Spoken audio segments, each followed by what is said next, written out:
I have to choose a destination for a family trip. I want to travel by train. I love train journeys. Hey Gurpreet, what is going on? Oh, I see you're planning a trip. Where are you off to, if I may ask? We haven't decided as yet. Though I wish to go on a train journey. Dad has given me so many options. Yes, I was looking for some pictures in my laptop. Well, that sounds an amazing plan. I love train journeys.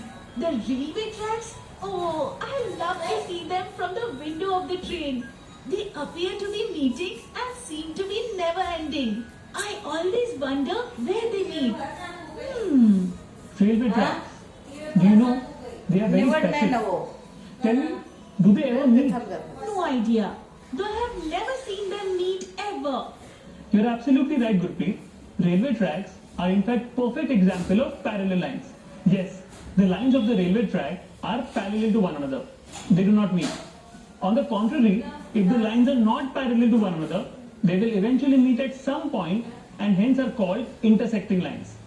So, do you mean to say that there are some lines which meet and others which do not meet at all? That's correct, Gurpreet. But there is something interesting to it also. You must have seen a lot of railway tracks crossing another set. Yes, many a times on long journeys. A vacation. When the railway tracks are crossed by another railway tracks, then the line that intersects those lines are called transversal. What? I did not quite understand, Vivan. A transversal.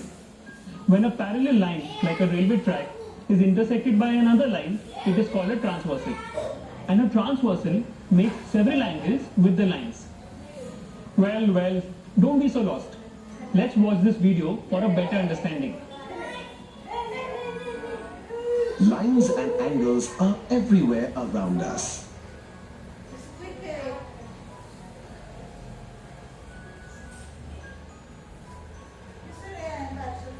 Look at the patterns of the roads in the city. These two roads form two non-parallel lines. The road that passes through the non-parallel lines represents a transversal.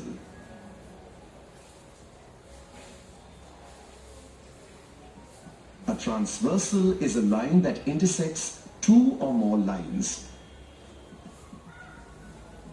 Various angles are formed when two lines are intersected by a transversal.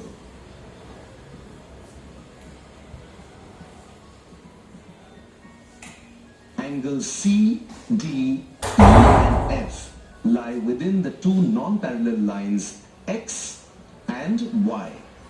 They are known as interior angles. Angles A, B, G and H lie outside the lines in the exterior. Therefore, they are known as exterior angles. Angles C and E and angles D and F are pairs of interior angles that lie on the same side of the transversal.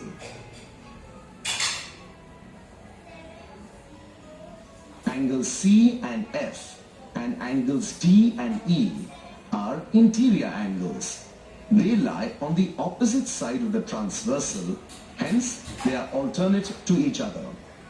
Thus angles C and F and angles D and E are called alternate interior angles.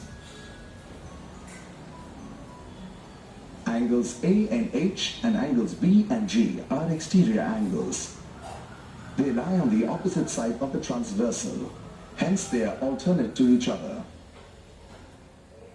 Thus angles A and H and angles B and G are called alternate exterior angles.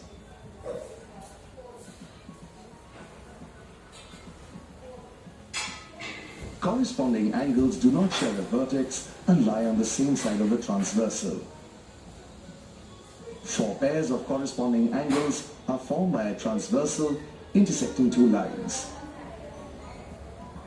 Angles A and E, angles B and F, angles D and H, And angles C and G are the four pairs of corresponding angles that are formed in this figure.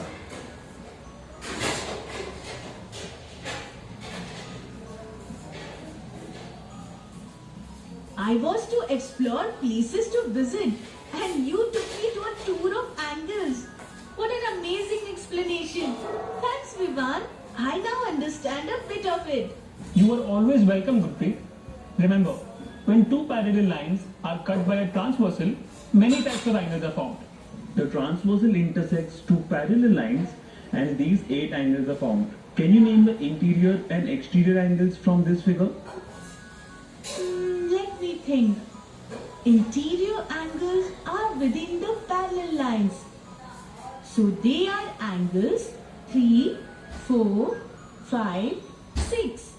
While the exterior angles are angles 1, 2, 7 and 8. Correct, Gurpreet. Interior alternate angles form the shape of letter Z and they are equal in measure. Can you identify them for me from the same figure? Of course I can, Vivan.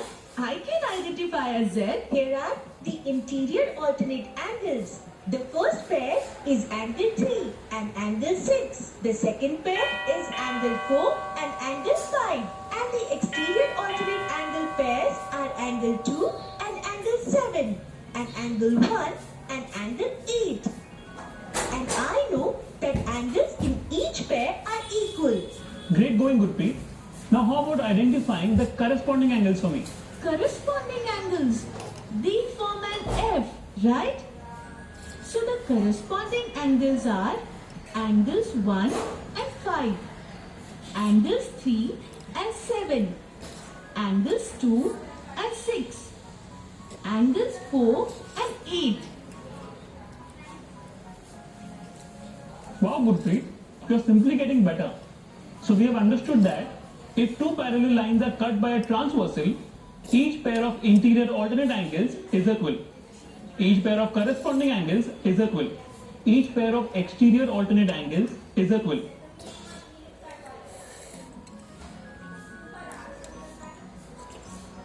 Very well, Gurpreet.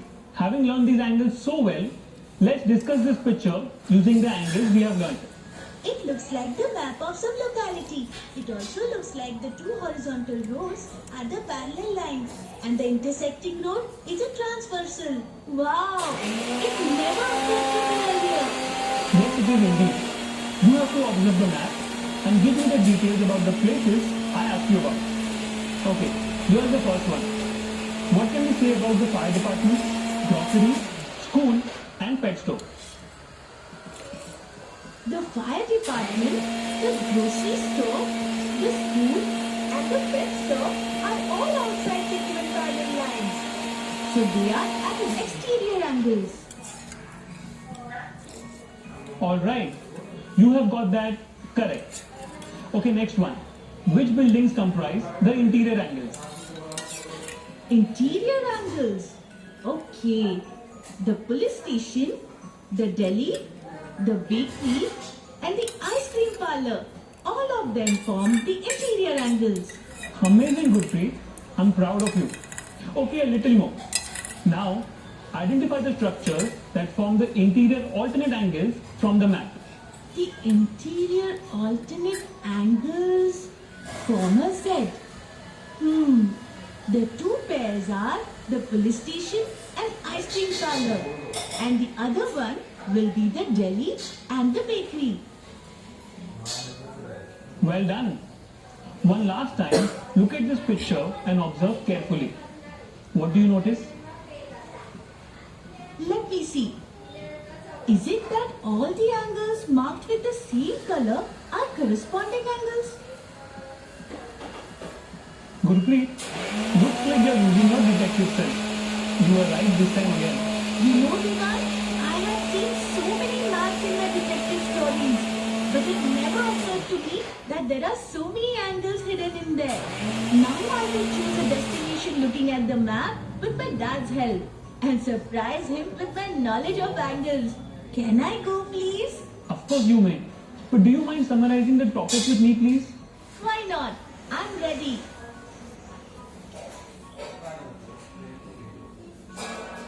So in today's class, we learned that some angles made by parallel lines with a transversal.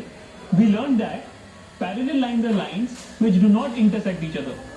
Intersecting lines are those which meet and they share a common point. A transversal is a line that passes through two lines. It makes many angles with the lines that it intersects, like interior angles, exterior angles, corresponding angles, and alternate angles. If two parallel lines are cut by a transversal, each pair of interior alternate angles is equal. Each pair of corresponding angles is equal. Each pair of exterior alternate angles is equal. Thanks, Vivan. It was interesting to know about the parallel lines.